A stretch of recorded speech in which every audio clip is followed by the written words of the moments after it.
አንድ በግብጽ የሚኖር መነኩሴ አመንኩሱኝ ይላል። እንግዲህ ድሮ ሰው ገዳም ይገባል አንድነት ገብቶ ከኖረ በኋላ ምንኩስና ልመንኩስ አይልም።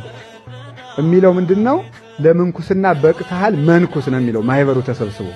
እሱ አይገባኝም በፍጹም ለአበው ቆብ አልበቃውም፣ እኔ ስራ ነው የምሰራው ነው የሚለው። አገልጋይ ነው መሆን እንጂ አልበቃውም። ማህበሩ ግን አንተ ምንኩስና ይገባሃል ይለዋል። ግን ደግሞ ብዙ ዓመት አገልግሎም ከእግዚአብሔር ትምህርት ሲያገኝ ምልክት ሲያገኝ ደግሞ አመንኩሱኝ የሚለው ይጠይቃል።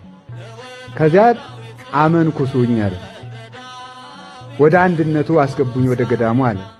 ብድና ያሉት አበምኔቱ ከመንገድ ላይ ቆመ እኔ ዘማዊ ነኝ ይቅር በሉኝ ስትልዋልና አስገባለሁ ወደ ገዳሙ አለ። እንደዚህ ያለ መታዘዛውን ትታዛላችሁ? ከመንገድ ላይ ቆመ ምን ብለው ነው ያሉት? እና አቤት ይቅር በለኝ። በጣም አሁን እነዚህ ሰዎች በኖሩበት እንዲያው አሁን እኮ እንዲያው ስንት ይነገር አሁን እኔ አንድ ቃል እኮ እዚህ እኮ ብናገር በፍጹም ስነ ስርዓት ያዙ። እኒ ሰው ያውን አበዙት። ክብረውትን ይጠብቁ። መናኙ ከሆነ ገዳማችን ሊሰድቡ ነው እንዴ?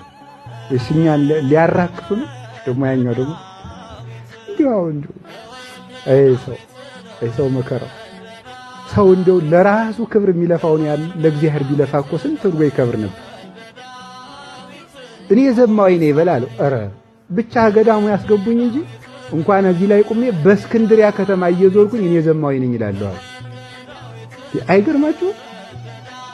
ሄዶ በቃ አንድ ቀን ቁሞ አይ ይበቃል፣ መንገድ ላይ መንታ መንገድ ላይ ቁመ በል እኔ ዘማዊ ነኝ ይቅር በሉኝ፣ እኔ ዘማዊ ነኝ ይቅር በሉኝ ሲሉ አለ። ቀኑን ሙሉ ለገዳሙ መነኮሳት በሙሉ ማለት እዚያው መጨረሻ ላይ በል በዚህ ቀን እንግዲህ ደወል እንደውላለን፣ ማህበር ይሰበሰባል፣ ትገባለህ ወደ ገዳሙ። በዚህ ቀን ተዘጋጅተናል ለጥያቄ ተብሎ ተዘጋጅቶ ታዝዣለሁ ብሎ ሲመጣ ማህበሩ እንደተሰበሰበ በር ላይ ሲያዩት አንተ የሰይጣን የበኩር ልጅ ውጣ!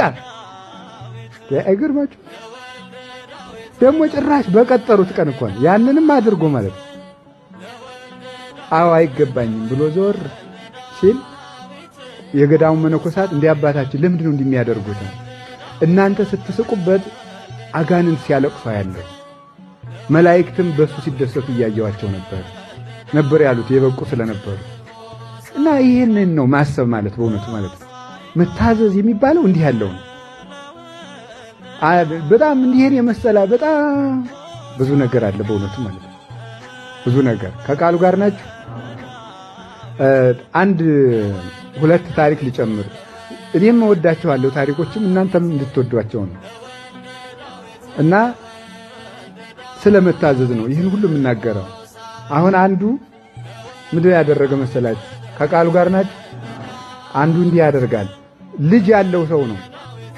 እኔ እንግዲህ መነኩሴ ስለሆንኩ ታሪክም የማውቀው የመነኩሴ ነው አይደል? ሌላ ነው የታወቀ ፖለቲካ ልተርክላችሁ ነው እንዴ? የማውቀው የመነኩሴ ታሪክ ነው። ማነብም የመነኮሳትን ያበውን ታሪክ ነው። ስለዚህ ምን ያደርጋል? ልጁን ይዞ ገዳም ልገባ ነኝ ይላል። ከነ ልጁ ለመመነን ነው። እንደዚህ ያደረጉ ብዙ አባቶች እናቶችም አሉ። የገዛ ልጅ የሥጋ ልጁን ይዞ ነው። አበምኔቱ ምን አሉት? ልጅን ወስደ ባህር ጣለውና ገዳሙ ይቀበላል አሉ። ይገርም።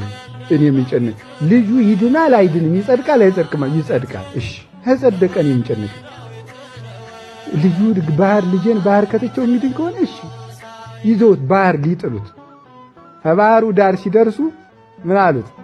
አይ ልጄን እንዳጥለው ባህር እንዳጥለው ብለዋል አበምኔቱ ተብለሃል አሉት። ኧረ ወደዚያ ሄድ፣ እኔ አበምኔቱ ጣል ብለውኛል እጥላለሁ። አሁንም አጣል ያሉ እሳቸው ናቸው። እዚያ በኋላ ተመልሶ ወደ ገዳሙ አስገቡት ይላል። ይሄ ሁሉ የሚያመጣው ምንድነው? መታዘዝ ነው። በፍጹም መፈተን አልለመድንም። በእውነቱ ማለት ነው መፈተን አልለመድንም። ከነ ሞገሳችን ነው የምንኖረው። እንደዚህ ትከሻችን እንዳበጠ ማለት እንዴት ብለን እንደፈር?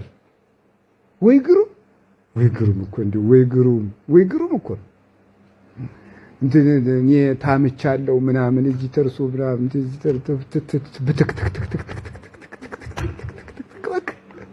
መብተክተክ ክርስቶስ እየታማ አይደለም ወይ? እንዲሁ ይገርማቸዋል እኮ ሃይማኖት የሌለው ሁሉ አምላክን ሲያማ መስሎኝ የሚውለው እግዚአብሔር እንኳን ታማው ብሎ አልተበሳጨም። አቤት ክብራችን፣ አቤት ክብራችን። ሌላ አልጨምርላችሁ። አንድ ባይታዊ ነበሩ እና እኒያ ባይታዊ ደቀ መዝሙራቸው ምን ይሉታል? ልክ ከጅብና ከነምር የበለጠ አንድ ክፉ አውሬ ያለ የሚኖር መቃብር ቤት ውስጥ እየመጣ አውሬ ያድንና ከሱ ያነሰ አውሬ ያድንና መጥቶ የሚበላው መቃብር ቤት ነው። እና አንበሳ ነምር ሁሉ የመግደል ኃይል ያለው አውሬ ነው። ከዛ ምን ይሉታል? ደቀ መዝሙራቸውን ለመፈተን ባይታዊው ሂድና እንዲህ ያለ አውሬ ያለ ከሱ ከሚበላው ስጋ ቀንሰ ለኔ ያምጣልኝ አሉት። ተመልከቱ እንግዲህ ማለት ነው። በቃ አሁን ምን ትላላችሁ? እንደዚያ ብሎ አንድ ሰው ቢያዛችሁ እንደው ዝም ብሎ አንድ አባት ቢያዛችሁ እንደው ተመልከቱ። እኚህ ሰውዬ ምክንያት እየፈለጉ እኔን መጣላት ይፈልጋሉ አላልኩም? ይሄው እኮ አታይም እኮ እንደዚህ እኮ ቢያደርግ እንዲያውሉት ማለት ነው። አታይም እኔ እኮ እልሃለሁ አንተ አትረዳኝም እንጂ እኮ ይዘና አሉት። እሺ ብሎ ሲል ደግሞ የባሰ ነገር አመጡ። ምንድን ነው ያደረጉት? አውሬውን ይዘውን አሉት። ረስቸው ቆይ አውሬውን እየጎተትክ እንድታመጣው አሉት። ስታመጣው አባ ዮሐንስ ነው የሚባሉት እሳቸው፣ ደቀ መዝሙራቸው አባ ጳውሎስ ነው። አባ ዮሐንስ ና ብለዋል ብለው ይዘውን አሉት። ከዛ ይሄድ ሲያየው አውሬውን ሲያየው እሱ አውሬውም እሱን ሲያይ ቤት አለ።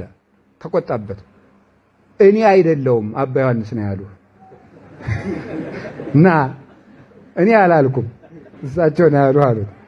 አሁን ልብ በሉ ልንታዘዝ ስንሄድ ደግሞ ሰይጣን ምን ሊያደርግ ይችላል? ሊያመጻድቅን ይችላል። ስማ ወልድ መንፈስ ቅዱስ አነዳለሁ ቅዱስ ምክትም ጻምንግስ ካልን ደግሞ አይሰማም። ሰይጣንም አይሰማም፣ አውሬም አይሰማም። በአበው አምላክ ከተባለ ግን ይሰማል። በቅዱሳን አምላክ በእኔ አይባልም። በቅዱሳን አምላክ ከተባለ ይሰማል። አሁን አባቶቻችን እንደሚነግሩን በዋልድባ አሁን ጥሩ እምነት ያለው መነኩሴ ከሆነ በበረሃው ሲሄድ አውሬ ቢገጥመው ግፋ አበው ብሎ ከተናገረ አውሬው ይቆምለታል። ግፋ አበው ማለት አበው በደረሰባቸው ግፍ ማለት ነው። ቅዱሳን በተቀበሉት ግፍ ይያለው ማለት ነው ከተባለ ይሄ ነው። ከገዳሙ ምዶ መነኩሴውም ሲጣላ መጋቢው ንዶ ግፋ አበው መቁን እንዳይሰጡት ገሌኔን ሰድቦኛል አለ። አይሰጡ በአበው ግፍ ይወታል እንዳትሉ ደግሞ እየሄዳችሁ መጋቢ እንዳታስቸግሩ። ችግር እኮ ነው ደግሞ አንድ ነገር ከተነገረ። ስለዚህ ና ይዘው አባ ዮሐንስ ና ብለዋል። ሄደና ና እየጎተተ እንደ በግ ይዞት መጣ። እንደ በግ እየጎተተ የማይቻለውን የሚያስችል ማን ይባላል?